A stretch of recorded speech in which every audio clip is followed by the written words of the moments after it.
ही नहीं है। सरकार जब हमको इतना वो कर रही है, जब सरकार वोट का अधिकार सरकार का है तो हमारा अधिकार रहने का अधिकार हम नहीं। कहाँ जाएंगे सर, हम तो ऐसे कैसे जाएंगे, हम तो मर जाएंगे या मार देंगे किसी को। मैं जो मेरा मकान तोड़ा है, इस समय मैं पेड़ के नीचे पन्नी डाल के रह रहा हूँ और कई बार पुलिस वाले आ रहे हैं, फॉरेस्ट वाले आ रहे हैं और कह रहे हैं यहाँ से हटाओ, नहीं तो आपके ऊपर मुकदमा कायम होगा। यह कहानी है श्री अटल आदर्श ग्राम पूछड़ी की। वह पूछड़ी गांव जहां अतिक्रमण के नाम पर ग्रामीणों को उजाड़ा जा रहा है। दशकों से लोग बसे हुए हैं, पीढ़ी दर पीढ़ी से। लोगों को समझ नहीं आ रहा कि कहां जाएं, क्या करें। अपनी तमाम जमा पूंजी से ईंट ईंट जोड़कर घर बनाया क्या इस दिन के लिए कि एक दिन बुलडोजर आएगा, जेसीबी आएगी और अपने पीले पंजे से हमारे आशियाने तहस नहस कर देगी। पहले सरकार होती थी जो लगता था कि कभी कभी सुन लेती है, कभी कभी ही सही, पर अब सिर्फ जेसीबी है, बुलडोज़र है, जिसके आँख कान नहीं, जो सुनता नहीं, देखता नहीं, हृदयहीन है, जिसे किसी के दर्द को महसूस करना नहीं आता। आप भी इस कहानी का हिस्सा बनिए, सुनिए कहानी पीड़ितों की जुबानी। अच्छा, आप कब से रह रहे हो यहाँ? 60-65 साल होंगे। 60-65 साल। इतने साल से यहाँ हूँ, पहले क्यों नहीं तोड़ी? उसी टाइम मना कर देता तो हम बैठते नहीं। आपका क्या नाम है? सुरेश राम। ये आप ये पुछड़ी में रहते हैं? जी हाँ। कितने साल से रहती है आपकी माता जी यहाँ? 65 साल। 65 साल। आप क्या काम करते हैं? मैं मिठाई का काम करता हूँ। अच्छा, तो आपको भी वन विभाग की तरफ से नोटिस मिले हैं? जी हाँ। क्या मांगे, सरकार क्या दे रही है, हमें कुछ नहीं दे रही है कि हम सन 77 से यहाँ पर बैठे हुए हैं।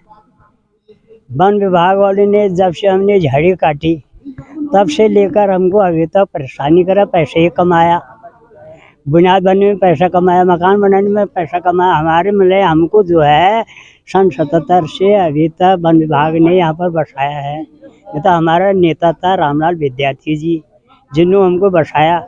उसके बाद वन विभाग ने हमको मिला कि परेशान करते करते करते हमको यहाँ पर नहीं होने दे, पैसा कमाते रहे। आज तक वो पैसा कमाने में ही लगे रहे हैं। तो हमने 1947-77 से यहाँ पर बसे हुए हैं। पहला हमने केबल स्टेशन पर मीटिंग हुई, पर हमारे यहाँ मीटिंग हुई। यहाँ के बाद हमने फिर इन्होंने 1982 में हमने भूख हड़ताल करी।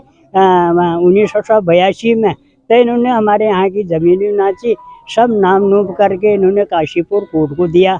कोर्ट में इन्होंने मिलाया कि बेदखली वहाँ कर दिया, तो हमारे मिलाया कि वहाँ से कोर्ट में बेदखली 3-4 तारीख इन्होंने लगाए।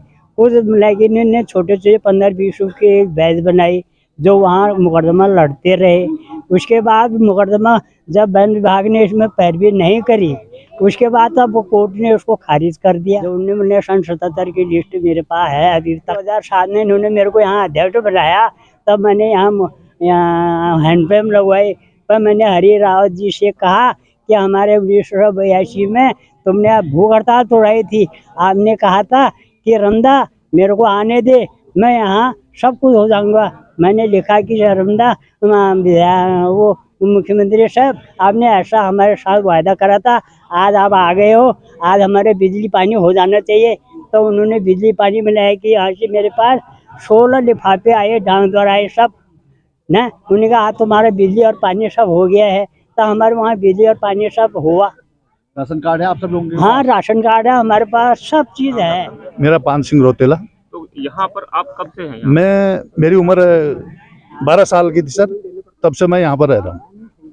तो हमारे जब भाई लोग उस टाइम पर वो बालिग थे तो उनको जेल गए वो यहाँ, और वहाँ भूख हड़ताल भी करी काशीपुर में। जेल क्यों गए? यहाँ के अधिकार के लिए? ये अतिक्रमण की वजह से जंगलात वाले ले गए थे, तो वो भी बेदखल के जब वन विभाग ने कोई अपना डॉक्यूमेंट से वहाँ पेश नहीं किए तो जो जीत केस था वो एक तरफा हो गया, मतलब बेदखल कर दिया। तो अभी अगर आप लोगों को यहाँ से हटा दिया जाता है तो कहाँ जाएंगे आप लोग? ना, हम कहाँ जाएंगे सर, हम तो ऐसे कैसे जाएंगे, हम तो मर जाएंगे या मार देंगे किसी को जिनके मकान टूटे। ये भी 50 साल पुराना मकान जो तोड़ा है, हमारे जैसे घरों पे ये आएंगे ना, आंदोलन के हित में उसमें पूरी तरीके से उसके साथ खड़ा है और बढ़ चढ़कर आंदोलन में हम लोग भागीदारी करेंगे। इंकलाब जिंदाबाद। ये पुछड़ी गांव का मामला है, क्या मामला है आपकी नज़र में? ये जो पुछड़ी गांव कालू सैद का मामला है, ये लगभग 70 साल से ऊपर समय से यहाँ पर निवास कर रहे हैं। ये लोग काम करने आए, लगातार यहाँ पर इनके मकान है, खेती है, लेकिन ये 4 वर्ष पहले से वन विभाग, जो तराई पश्चिमी वन प्रभाग है, वो कहता है कि हमारी भूमि पर बैठे हैं, उनको अतिक्रमणकारी घोषित करके उनको हटाने की प्रक्रिया चल रही है और कुछ लोगों को उन्होंने यहाँ से बेदखल करके ध्वस्तीकरण करके हटा दिया है। टुकड़ों में वो लोगों को नोटिस दे रहे हैं। पहले चरण में 100 से ज़्यादा लोगों को नोटिस दिए, कुछ लोग कोर्ट चले गए, जो लोग कोर्ट नहीं गए उनके मकान को ध्वस्त कर दिया गया है। दूसरे चरण में उनने भी फिर दोबारा से लोगों को नोटिस बांटे हैं। हमारा कहना यह है कि यहाँ पर जो पुछड़ी से लेके कालू सैद तक लगभग 400-500 परिवारों से ज़्यादा लोग यहाँ पर रहते हैं और लंबे समय से यहाँ पर रह रहे हैं। लेकिन जब से केंद्र में मोदी जी की सरकार आई है, उत्तराखंड में धामी जी की सरकार है, डेमोग्राफी चेंज के नाम पर कि यहाँ पर जनसंख्या में परिवर्तन हो रहा है, बाहर के लोग आ गए हैं, बाहर मतलब मुसलमान लोग ज़्यादा आ गए हैं, उसके नाम पर लोगों को यहाँ पर से हटाया जा रहा है। हमारा कहना है कि जो ये पूरी क्षेत्र है, ये इसमें बहुत बड़ी आबादी है और उसमें बहुसंख्यक आबादी हिंदू है और पर्वतीय मूल के लोग हैं, और जो हमारे बाहर राज्यों के लोग आते हैं वो यहाँ पर काम धंधा अपना रेता बजरी मजदूरी के लिए यहाँ पर आते हैं।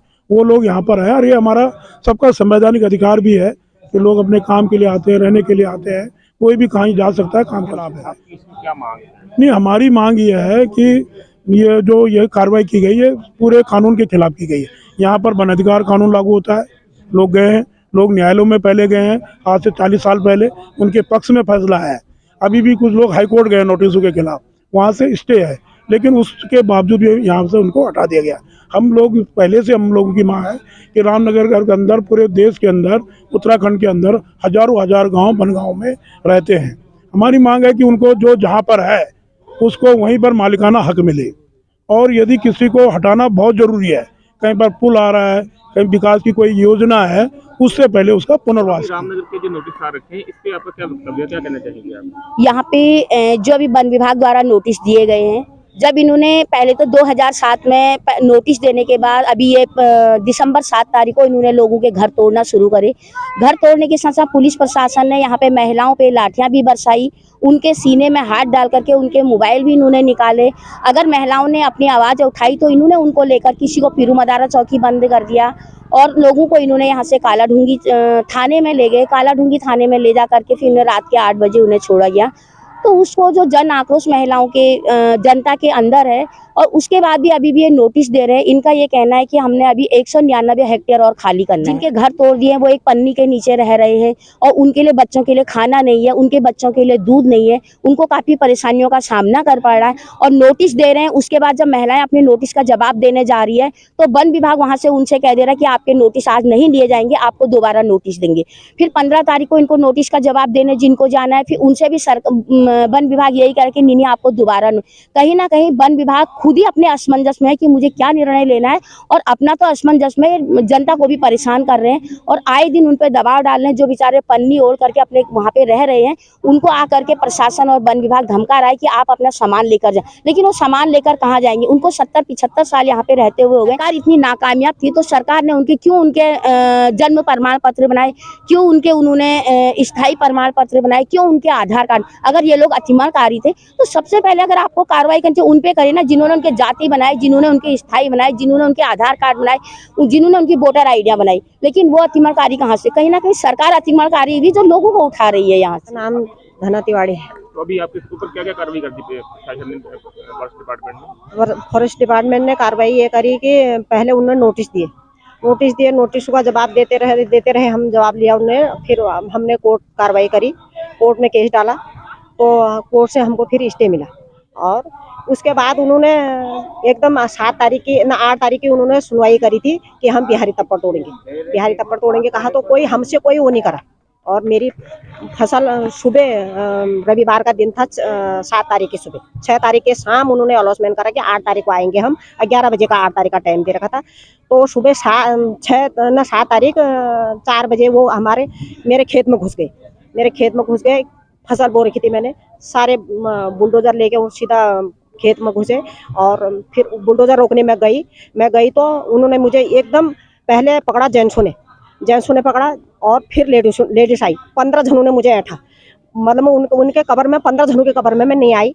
फिर भी उन्होंने लाठीचार्ज करके उन्होंने मुझे पकड़ा, मेरी देरानी को ले गए, मेरी बहन को ले गए, मेरे देवर को डाला, बस में डाला, मेरे भतीजे को डाला, लास्ट में मेरा लड़का छूटा तो मेरे लड़के को भी ले गए। और मेरे पीठ पीछे हमें सुबह 6 बजे ले गए थे और शाम 6:30 बजे छोड़ा। 6:30 बजे छोड़ के मेरे घर में सारा वैसे छोटा ठहरा, पता नहीं क्या हुआ क्या नहीं हुआ, उसके बाद मुझे कोई पता नहीं। अब इसमें मैं ये कहना चाहती हूँ कि मेरी फसल उन्होंने मेरी फसल रोक रखी सारी। और घर वह स्टे है, घर स्टे दिखाने गए तो स्टे दिखाने के मेरे पति गए स्टे दिखाने को, तो तब उनको छोड़ा, सिर्फ उनको छोड़ा। ऐसा कहा तुझे घर चाहिए तो घर पर खड़ा हो जा, और हमें कोई कोर्ट का हम इस स्टे को कुछ नहीं मानते। तो इसमें हम कहना चाहते हैं कि उन्होंने कोर्ट का उल्लंघन करा हुआ है। वन ग्राम समिति हमारी बनी हुई है तो हमारे लिए कुछ न्याय नहीं है। सरकार जब हमको इतना वो कर रही है, जब सरकार बोर्ड का अधिकार सरकार का है तो हमारा अधिकार रहने का अधिकार नहीं है। हमको हमको तोड़ने का अधिकार है, तो हमारा पुनर्निवास करने का भी अधिकार है। तो अभी आपकी खेती बाड़ी उजाड़ दी, क्या रोजी रोटी का कैसे आप समस्या हल करोगे? बच्चे की पढ़ाई कैसे होगी? क्या करते हैं आप, कहाँ जाते हैं, क्या कैसे करते हैं? पहले अपना ठिया ठिकाना देखेंगे तभी तो वो होगा। हमारा ठिया ठिकाना ही नहीं रहेगा, क्या करेंगे हम वहाँ पे? कैसे करेंगे? रोटी कहाँ से हम अपने बच्चों को आगे वो करेंगे, उनको शिक्षा वो देंगे, आगे हम अपनी रोजी रोटी कैसे चलाएंगे? सरकार से क्या मांग करेंगे आप? सरकार से मांग ये है कि जितना उजाड़ रखा है मेरी जमीन मुझे दे दीजिए। जो कूड़ा है मेरे घर के आगे कूड़ा डाल रखा है, वो गंदगी को हटा दीजिए। सरकार से मेरी ये मांग। कूड़ा डाल रखा घर के आगे एकदम उन्होंने 6 बजे उन्होंने मेरे को ले गए और एकदम सारी फसल रोंद के कूड़े की ट्रॉली वहीं पर डाली, घर के आगे कूड़े की ट्रॉली डाली। जीना हराम हो रहा। वहाँ पर एक रोटी खाते पीते हैं तो कैसे खाते हैं? दरवाजे के आगे ही कूड़ा डाल रखा है।